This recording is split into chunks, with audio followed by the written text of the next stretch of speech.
from Tabaski to post-Tabaski, the Malian armed forces continued relentlessly and ruthlessly striking the enemy in every corners of Mali. Kakieni Mali finitigilakaw u ka jateminɛ ni o ye sana kuluntugu ye yɔrɔ min ye Tisana mara ye kulu maramafɛntugu ka faraka jɛkulu dɔ kɔni yera wa u ye o susu ni ka o bila ka taa kiyama. O tɛ a bannen ko ye video tɔ bɛɛ Narameja ka WhatsApp jɛkulu kɔnɔ walasa ka don Narameja ka WhatsApp jɛkulu kɔnɔ ka video dafalen sɔrɔ lakana bɛɛ cogo min na Bamako ka se Kidali Mali fan bɛɛ lajɛlen fɛ bɛɛ vocal ci a ma 74 ani 4 66 61 34 n'i bɛ jamana kɔ kan plus 223 74 66 61 34 ni o kɛra k'a daminɛ min ye Kidali la ka se Menaka ma jamana fantan naani bɛɛ lajɛlen na video ani a. Ladies and gentlemen, based on the report we have right now, the Malians are having a field-free day when it comes to their aerospace mission.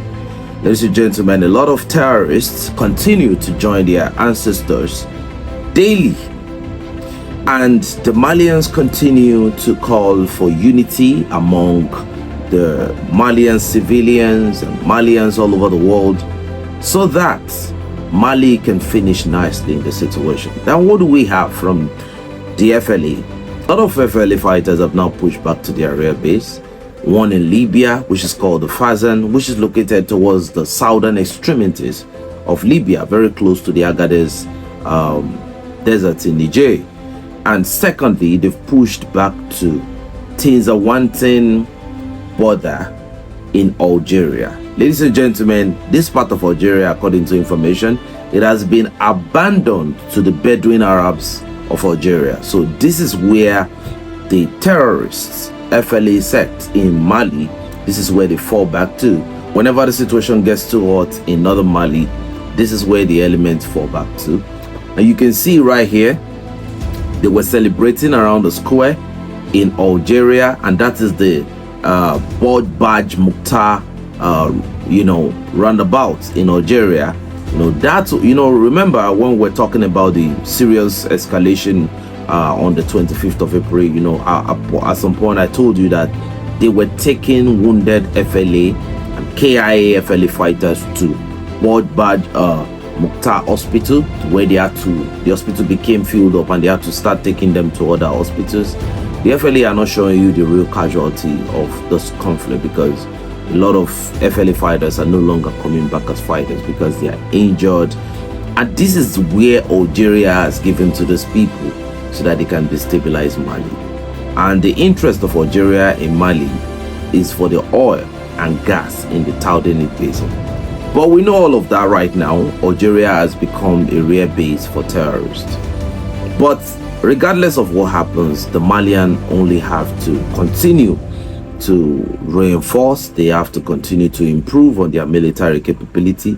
And economically, ladies and gentlemen, according to information, inflation has just dropped again in Mali. When you look at the situation that is going on in Mali, you look at the escalation and all of that, one will ask, how is it possible for a country to grow in this situation? But when you look at the deals, the reforms in the bilateral cooperation when it comes to mining that Mali has done, when it comes to their readjustment of deals with the Barrick Gold and every other organization that we've been working with, it has really, really helped improve the Malian economy. And the agro-pastoral offensive initiative in Mali too, it has really, really, really, really done a very, very phenomenal job for the Malians. So, ladies and gentlemen, for quite a while, we've been talking about the situation in Senegal, where I said that the situation in Senegal is a situation where there is a pro-imperial president and formerly an anti-imperial prime minister in Ousmane Sonko, and now suddenly Sonko in the same party with Diomaye Faye, and ordinarily Sonko is the most popular man in Senegal, and even in the same party You know, he has now rose to the second most powerful position in Senegal, that is the head of National Assembly. So this is a very, very big problem for Diomaye Faye. Why am I saying this? Because before Sonko was retrenched from his duty, a lot of people call it a resignation, whatever you are going to call it, you know, Sonko was at loggerheads with Bassirou, Diomaye Faye on so many things, you know, on so many things. Sonko is the outspoken, you know, aggressive anti-imperialist. Bassirou Diomaye Faye is the, you know, French lobbyist in Senegal. And to let you all understand something about the Senegal situation, Bassirou Diomaye Faye, I know a lot of people want to sugarcoat this. Bassirou Diomaye Faye is not the one that told France to take their military forces out of Senegal. It was Ousmane Sonko that said it's time for France to leave Senegal with their military capability and personnel. So, ladies and gentlemen, just to summarize everything for you, it's now going to be difficult for France to establish any strong footing in Senegal. You know, people are really, really excited about, you know, the sudden transformation in the reality of the situation of Ousmane Sonko in Senegal. But ladies and gentlemen, let's listen to this video. It properly explains the situation in Senegal. Let's watch this video. Another one who, as far as I know, has never spoken on the phone. They have never met Emmanuel Macron and Ousmane Sonko. And as far as I know, they have never even spoken on the phone since Ousmane Sonko and Pastef came to power. It's been 2 years, though. It is surprising, yes. Yes. France, which will certainly tend to have much more trust in President Bassirou Diomaye Faye than in the President of the Assembly, Ousmane Sonko, who very regularly criticizes France, and who, moreover, is the one behind the request for the permanent French forces stationed in the country to leave. It's true that on a personal level, the relationship with France is really very different between these two Senegalese politicians. But when it comes to fundamental policy, that is, whether the French base will close or not, yes, both of them agree to close it. Can French military planes still come to provide supplies in case of emergency, as happened during the failed coup against Patrice Talon in Benin in December 2025? Yes, a plane can come to provide supplies if necessary. And here both agree as well, Diomaye Faye and Sonko. Once again, regarding the AES, especially with respect to General Goïta, both of them are on the same page. What's their spot? To be perfectly honest about the situation, it is a position where they are actively trying to repair the strained diplomatic relations between ECOWAS and the AES. But Senegal continues to maintain its full membership within ECOWAS. 4 days after being dismissed, Ousmane Sonko was elected President of the National Assembly with an overwhelming majority. The leader of Pastef thus becomes the second highest ranking official in the state. He gave a long speech. First, let's take a look at the highlights with Noémie Roche.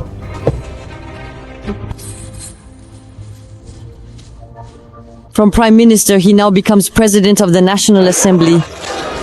Ousmane Sonko makes a strong comeback, elected with 132 out of 165 deputies' votes.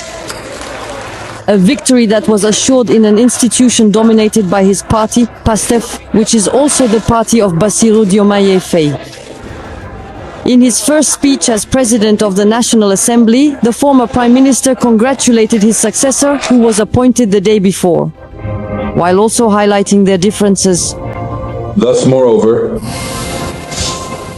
when we consider the fundamental rights of truth and justice, we are faced with several critical issues, most notably the complex monetary system, the growing burden of national and personal debt, and a wide range of other similar economic and social matters that require our urgent attention.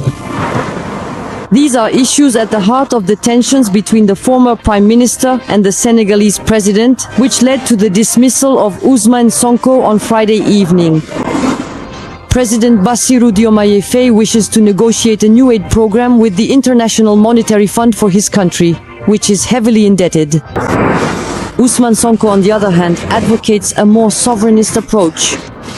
These differences could quickly resurface in Senegal's political debate.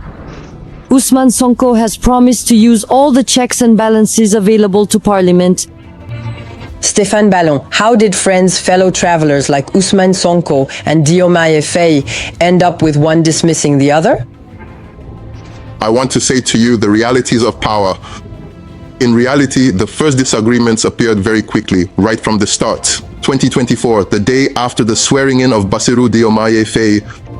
When it came time to prepare for the legislative elections, there was an initial disagreement about how to approach these elections. Bassirou Diomaye Faye wanted to form a coalition with the supporters, the allies who had supported this coalition that was called Diomaye President.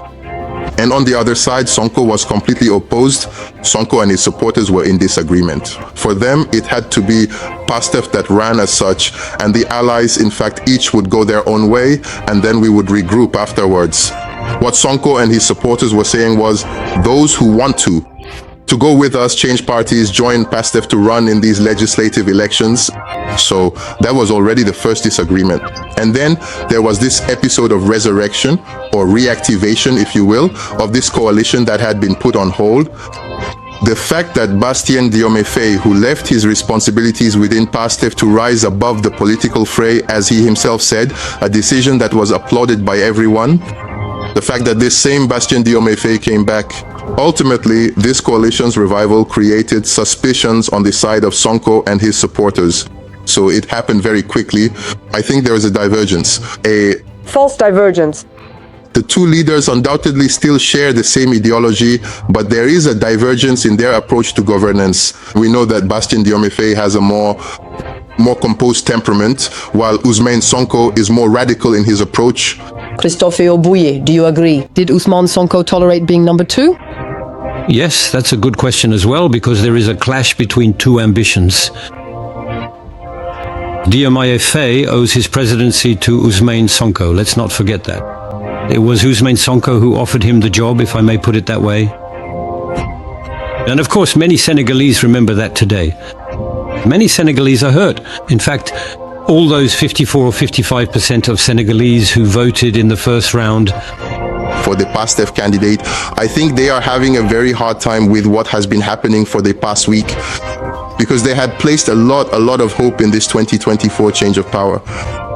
And whatever happens, whatever decisions they both make in this clash of ambitions, for 2029 or maybe even earlier if there are snap elections, I think they need to realize that they do not have the right to disappoint all the Senegalese people who have placed their hopes in them, and that they shouldn't let their disputes go too far, so as not to end up in a clash. Yes, because as Stefan said, these are not very deep disagreements. Yes, they do not agree on the restructuring of the debt by the IMF, but that's not fundamental. They agree on the essentials, on keeping Senegal in ECOWAS, on closing the French base, etc. So I'm not sure that Senegalese people would understand if things went too far. Senegalese, do you agree? Is this a break? Today, can we say there is a rift between the two men or not? Do they even talk to each other? I'll ask the question to Maurice Soudiak-Dion, but what's your analysis? Whether they talk to each other or not, it's very difficult to know the true feelings they have for one another. So for me, what is very important in the coming months is the institutional arrangement that will be put in place. That is to say, we are in a system similar to the Fifth Republic with an extremely strong executive branch. And now power seems to be shifting to the National Assembly, which will have the means to initiate a vote of no confidence, among other things, and will inevitably have a say in the choice of the future government. So are we going to witness a reversal in the balance of power? In my opinion, this is a fundamental question for the coming months. With a risk of deadlock, Maurice Soudiak-Dion, there is a real break between the two men? Are they still talking to each other, or is there truly a break between them? I personally believe the two individual men have, in a way, established a break between them. The break is complete, but a break does not mean that it is impossible to create spaces for negotiation or areas of convergence where they can talk. Because the presidential majority cannot move forward without the parliamentary majority, since they were elected on the basis of this slogan, John May Moy Sonko. And so from my point of view, there is a double contradiction. The first contradiction is that we have a political and institutional structure that gives most of the power to the President of the Republic. And from this point of view, the President of the Republic cannot have a superior. And we have a Prime Minister who will have a very prominent political stature. And who was the mentor of the President of the Republic, but who institutionally is the subordinate, is the enforcer, the driving force, who must implement the government's policy. We have a situation where constitutionally the President of the Republic is the superior of the Prime Minister. But the Prime Minister is also the leader of the majority, and the President cannot govern if he does not have a parliamentary majority. I believe that's it. This clash of principles is what led me, after the legislative elections, to propose that Ousmane Sonko should take the presidency of the National Assembly. That way each person would head a branch of power. In the name of the separation of powers and the independence of powers, no one would be the superior of the other. And to appoint a technocratic prime minister who would be responsible for implementing the project, that scenario was not followed at the time, and today it seems we are returning to that model with this break that has occurred, this distancing, even to some extent, this mistrust between the two factions of the executive branch, namely Ousmane Sonko and President Bassirou Diomaye Diarra. In any case, I believe they must avoid a clash, because otherwise the Senegalese people would not understand, after all the hope that has been placed and invested in them, that they could use the institutions at the highest level of the state to fight each other. Here as well, Stefan Balong, as you said, Christophe Bois-Bouvier, the Senegalese people truly would not understand if they were to go into open conflict. But will they really avoid it? Sonko's book, by the way, was released just a few days before he was dismissed. It's a continuation. Fanon, where he specifically recalls the need for a profound break. He talks about sovereignty, about anti-colonialism. So in the end, could he go for a clash, because Sonko is still popular and he has an absolute majority in parliament? However, he will also need the legislature in order to govern. I think the clash is inevitable. We've reached a point where on specific issues, especially on the question of debt restructuring, which Christophe just mentioned, the differences are so great that a clash is inevitable. And then something happened yesterday after the swearing in of After the speech by Dutschman, his colleague, following his election as head of the National Assembly, there was a statement released by PASTEF yesterday setting out the conditions for its participation in the government. This statement was published precisely because the leadership of PASTEF accused Bassirou Diomaye and his prime minister of having tried to approach party officials without consulting its leadership. We are in a dynamic that is inevitably leading us toward a direct confrontation, and yet there are points of consensus. I was going to say, as I mentioned earlier, that there is no break on the ideological front. I don't think there is a real separation, but it's the method. There are points of convergence, such as the reform of the prime minister's role, having a prime minister who has more power to balance out the head of the executive a bit, the constitutional reform they proposed to the Senegalese people. All of these are points on which they agreed. And I don't think that has changed. So there is still a possibility that suggests there could ultimately be a functioning cohabitation as long as both sides are willing, that both sides play by the rules and, I would say, be constructive. Niagale, on the international front, there are still significant differences between the two men, for example, regarding relations with France. The two men do not have the same rhetoric.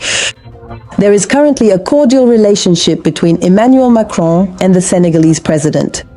He keeps his distance. The AES countries, specifically Burkina Faso, Mali and Niger, have broken ties with Paris. It's clear that on this issue they are not on the same wavelength.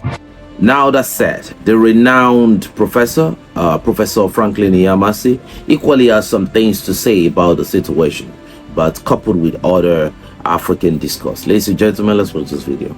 Welcome to African Chessboard number 12, Friday, May 29th, 2026.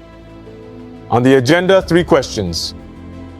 What lessons can be drawn from the Senegalese political crisis for contemporary Africa? What should be done in the face of the massive and harmful transfer of terrorist forces serving the Western imperialist coalition in Africa? And finally, what should we think about the many French parliamentarians, officers, and journalists who are openly engaged in the advocacy and support of terrorism in Africa. Without further delay, let's address the first topic of this program, ladies and gentlemen. What lessons can be drawn from the Senegalese political crisis for Africa? Undoubtedly, anyone who follows African political news, and especially that of Senegal, will agree that there is indeed a political crisis in this country. This has recently manifested itself in the dismissal of the Prime Minister, Ousmane Sonko. It also manifested in the resurgence of former Prime Minister Ousmane Sonko, this time as the head of the Senegalese National Assembly, where he was elected President of the National Assembly with 132 votes out of 165. Here, he secured all the votes from his fellow members of the PASTEF party. It is important to recall that the current President of the Republic of Senegal, Bassirou Diomaye Diakhar Faye, himself comes from the PASTEF party, which is the majority party, and is therefore supposedly the party in power. What is the Senegalese political crisis about? It consists of the following. That the President of the Republic has just dismissed the Prime Minister, who is also the President of his own party, the PASTEF party, which is the majority party in the National Assembly. The crisis lies in the fact that the President of the Republic now literally finds himself in the minority within his own party, but also within the parliamentary majority. Because in fact, if within this parliamentary majority, the President of the Republic, Bassirou Diomaye Diakhar Faye, carried more weight than his former Prime Minister and party President, Ousmane Sonko, then all 132 PASTEF deputies would not have voted for the rise to the presidency of the National Assembly of the former Prime Minister, who was dismissed by the President from their own party. The crisis is obvious, and in Senegal, it reminds us of the critical and difficult conditions under which the current PASTEF regime came to power. I do not wish here to comment on the position of the current President of the Republic or the new President of the National Assembly. In any case, everyone will agree that there is a crisis. And for those who have been following Senegal's political history in recent years, they know that this crisis would not have been possible if it weren't for French neo-colonial interference in Senegalese political life. In order to maintain at all costs, in the Senegalese government, men and women who serve the interests of foreign powers, Western powers in general, and France in particular, rather than men and women fully committed to the Pan-Africanist project of the PASTEF party. Everyone agrees that this crisis indeed reveals a lack of respect for one's word, a lack of respect for norms, for trust, without which human institutions lose all value. This crisis is also a crisis of Pan-Africanism, of Senegalese Pan-Africanism. Will Senegalese politics move closer to that of the alliance of Sahel states? So at the end of everything, you can see that it's a win-win for Senegal, having Sonko not being neutralized from the Senegalese political landscape completely. You know, where Sonko occupies right now is a position that is really going to enforce the will of the people. And having a man like Sonko at the helm of affairs means that your life is going to be dead hotel for a long time. I want to believe that Sonko is going to be the next president of Senegal. He should be the president at this time, but unfortunately he decided to choose Diomaye Faye to occupy the position. And you can see what happens to human beings when they get in contact with power. But that said, so ladies and gentlemen, we have a situation developing in Nigeria, in Lagos, Nigeria. For those of you that live in Lagos or that have relatives in Lagos, I just want to tell you that some Fulanis were actually intercepted in Ikorodu this morning. Ikorodu is part of Lagos State. They were not only intercepted, they were captured, and they have been taken to the police station. They were captured by the OPC vigilante groups, and guess what they found in the vehicle? Ladies and gentlemen, let me take you away. Watch this video.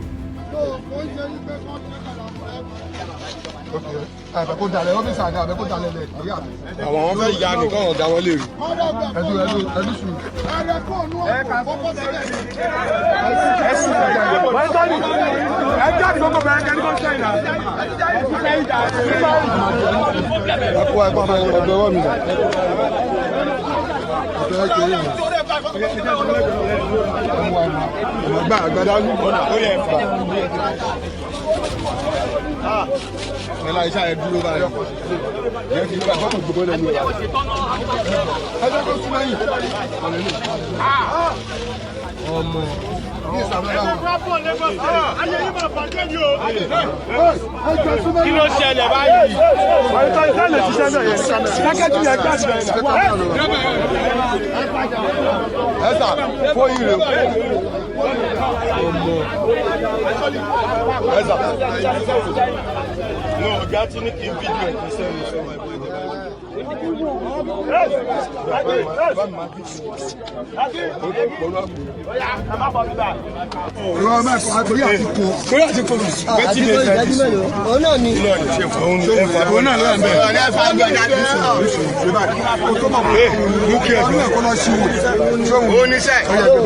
This is driver.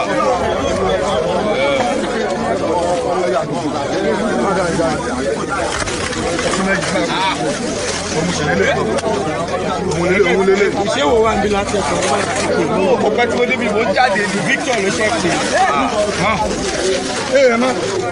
Àdáyẹ̀dà. Ẹ̀yẹ́kọ́ tù.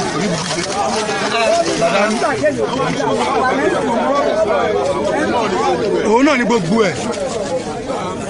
Ìkèlè lè ó lè wà láàrin. Ó lè wà láàrin ẹ̀rẹ̀ máa wọ̀. Ìyẹn lẹ̀ eléyìí náà ti kọ́ bá òun. Aṣọ ní kò yín rìn. Ọ̀gá ló ń pè mí. Ẹlọ́rajì. Ẹlọ́rajì. Sá. Hello sir. Ó yẹ máa bọ̀ bẹ́ẹ̀ ní pé ẹ fẹ́ lọ jáde sí last tech road. Mọ́tò ló ń gbé ọ̀kẹ́ kàdí ẹ̀. Mo ti pè é. Ẹ bọ̀ bẹ́ẹ̀ ní pé ẹ fẹ́ lọ jáde sí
ẹ má pariwo.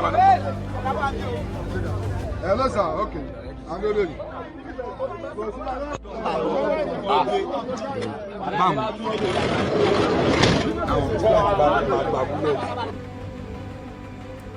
So you can see now, we have to be brutally honest at this point that, you know, Nigeria is a lost situation. Look at Nigerians, you know, after 18-seater bus was completely ransacked and everybody was kidnapped.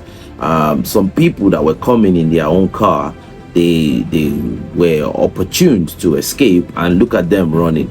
This is a situation in Nigeria. The situation in Nigeria in 2026 is extremely out of control, and unfortunately a lot of people saw this coming. You know, when you look at the way when you look at the structure of Lagos State, you look at how much influence armed groups of different kind, you can call them thugs, you can, you know, when you look at the way Lagos was before Tinubu emerged as the president, when you look at the record, when you look at everything, you definitely know that Nigeria was going to be you know, was going to be Gomorrah at the end of the day. So the situation we have right now is not a surprise to me. It might be a surprise to a lot of people. I think if Tinubu emerges in 2027, in fact, there's going to be escalation of insecurity. What you have right now is a preliminary. I know a lot of people are tired already, but what you are going to have in 2027 is going to be a situation that is going to be extremely desperate. You know, the Northerners have not spoken about their predicament so far, you know, because they don't have the media influence.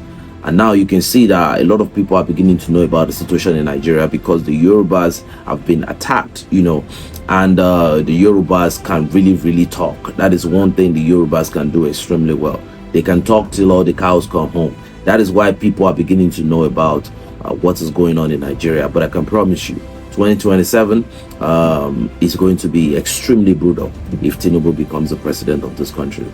So regardless of what happened, ladies and gentlemen, this is the information we are bringing to you. And our brothers in Burkina Faso, that try to destabilize the peace of the society. Ladies and gentlemen, the military training continues. Look at your boys.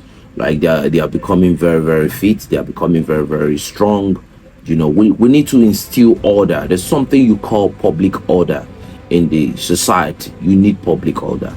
So, ladies and gentlemen, another information coming out of France, in Paris. You know, Paris was, it became a Sodom and Gomorrah situation yesterday because there was fire. There was almost fire all over the place. You know, people, according to the information we heard, a celebration became a brutal protest at the end of the day. You know, because the French citizens, they've been looking for an opportunity to really turn everywhere upside down because the situation in France is desperate. Economically is not what it used to be, you know, and the people of France did not deny, you know, they did not deny Emmanuel Macron a piece of his own medicine yesterday. You know, Elon Musk even posted that the situation in France is very desperate. You know, a lot of people don't know what is going on in France, but I insist that the economic situation in France right now is very serious and very complicated. You know, when a country go from being the fourth largest gold reserve in the world to nothing, then a country goes from selling electricity in the form of uranium, you know, to people, to becoming somebody that is now buying, you know, squabbling and scrambling to get uranium from all over the place. Recently being kicked out of Belgium. It's not easy, you know. This is a great reset, you know. In France, a lot of people will have to adjust to this new reality because, you know, without the Sahel and without Africa, you know, the rest of you are going to be behind the scene because you were not even supposed to be there in the first place. So, ladies and gentlemen, well, at this point I try to draw the curtain on today's information. You can kindly give us your opinion on what you think about the situation in Senegal. You can give us your opinion on what you think about the situation in Nigeria, and you can equally tell us what you think about the situation in Mali. You know, the terrorists have taken a significant level of defeat, and the only thing the West can do is to start complaining about humanitarian, you know, devastation. You know, we've seen this on so many fronts. We've seen it in Russia. We've seen it all over the place. We've seen it in the Ukrainian front line. When the West gets slapped extremely hard and, you know, it's, you know, the bare knuckle bukudo becomes very tough, they start talking about humanitarian crisis. These are the people that slap you in the face and they don't expect you to return because they feel like they are something from God knows where. But ladies and gentlemen, the Malians continue to carry out their military objective. So I want to take this time out to appreciate the contribution of Greenleaf and Bar Design for sponsorship of this video.